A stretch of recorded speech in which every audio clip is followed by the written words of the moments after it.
Ahlan wa sahlan. Right now we're going to talk about how to answer why questions in Arabic.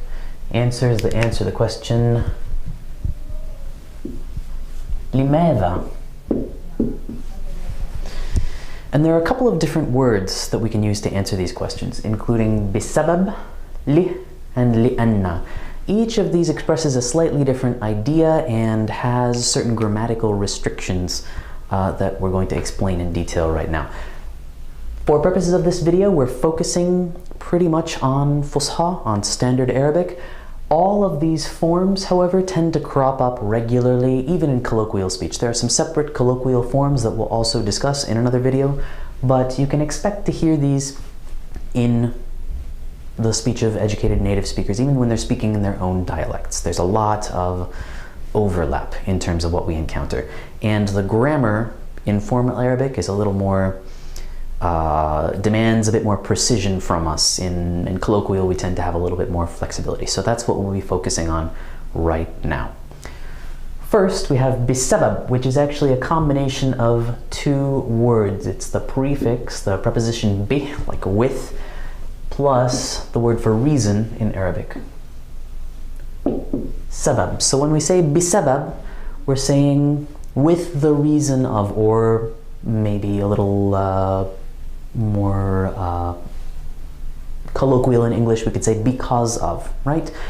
So we use bisabab to answer a question and provide a reason that is a phrase, right? We're never going to follow bisabab with a complete sentence in Arabic. You can think of it as an idafa, right? If you go back and take a look at the video that we did about the idafa construction, with the reason of X, whatever.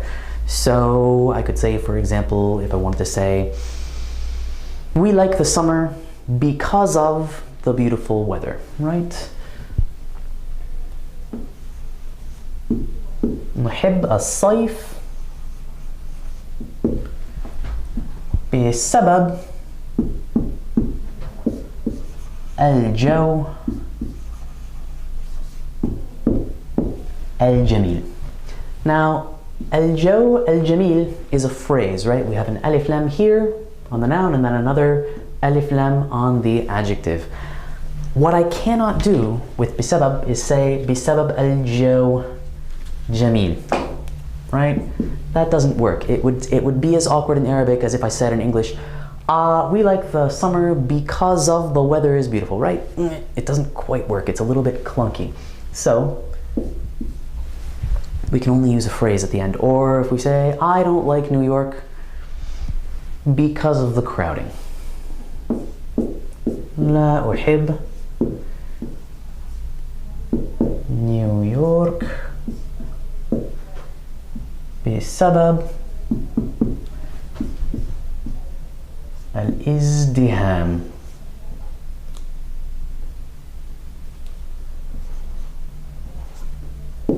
Right? Because of the crowding, because of the crowdedness. So think of the of in because of, right? That's going to be a really useful barometer for you. Can I say because of with the emphasis on the of? Then I can probably get away with using bisabab in Arabic. There's even a certain harmony. Bisabab, because of, they share a certain rhythm. So allow that to assist you. Second, we have li, which means for the purpose of or in order to do something, right? What is my goal in doing something? And just as in English, when we use a construction like that, in order to, for the purpose of, we're following it with a verbal idea. And in Fusha, in formal Arabic, when we use li in a sentence, we're going to need to follow it with a verb of some sort, either a conjugated present tense verb, al-fi'l al-mudari', or a masdar, right? It's one of those verbal noun forms that we've learned about in previous videos. So, for example, if I want to say, we went to the library in order to study, for the purpose of studying, to study, I have options. I can either say,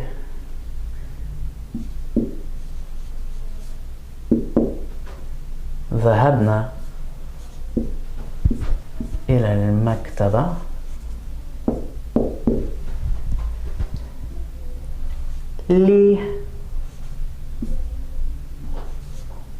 لندرس, right? Here I have my li, and then I have that conjugated present tense verb, literally saying, in order that we study, right? It's conjugated for us with that noon right here.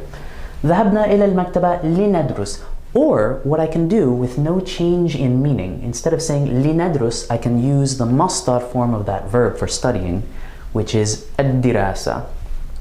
So I would take that li and append it to الدراسة.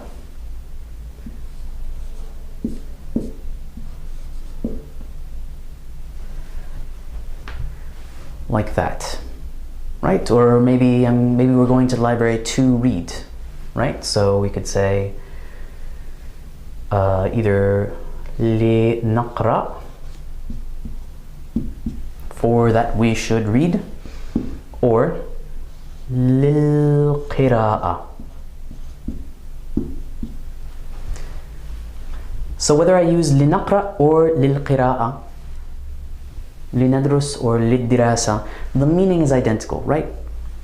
For the purpose of, in order to. Finally, we have لأن. And لأن allows us to express reasons in the form of a complete sentence, right? With a separate entire clause that explains the answer to لماذا.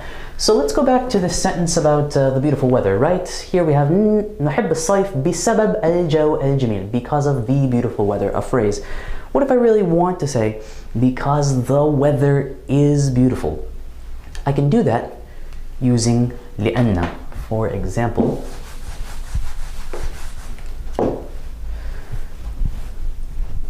well, let's just do it here. نحب الصيف بسبب الجو الجميل. I could also say لأن الجو جميل. Notice that جميل is no longer definite, right? It's the خبر of this جملة اسمية. And لأن is always followed by a جملة اسمية, right? So الجو becomes our مبتدا, and جميل is our خبر, right? Now what if we want to use a pronoun after لأن? Because he, because it. Then we have to do something a little bit different. You might think that we're going to use the regular subject pronoun forms, but we don't actually.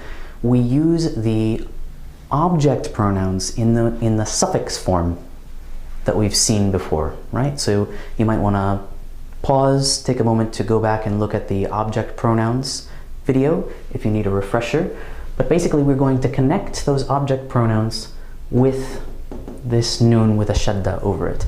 So for example, if we wanted to say something like, she isn't going to school this week because she is sick, right?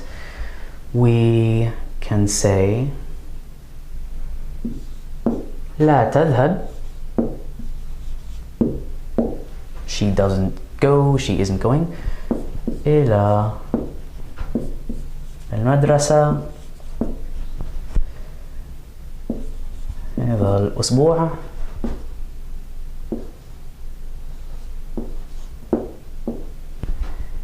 لأن, and then I'm going to add that object pronoun لأنها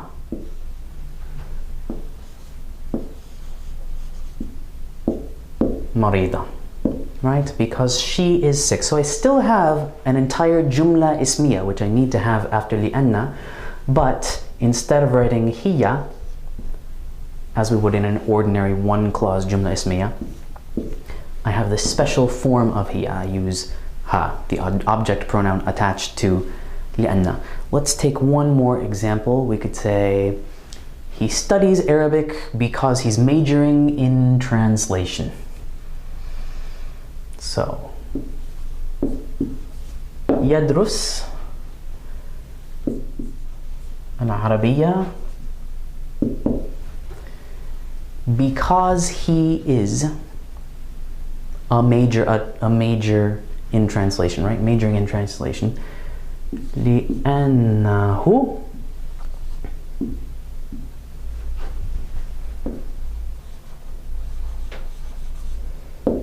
متخصص في الترجمة. So here again, هو, right, in its object pronoun form is the مبتدأ or جملة اسمية.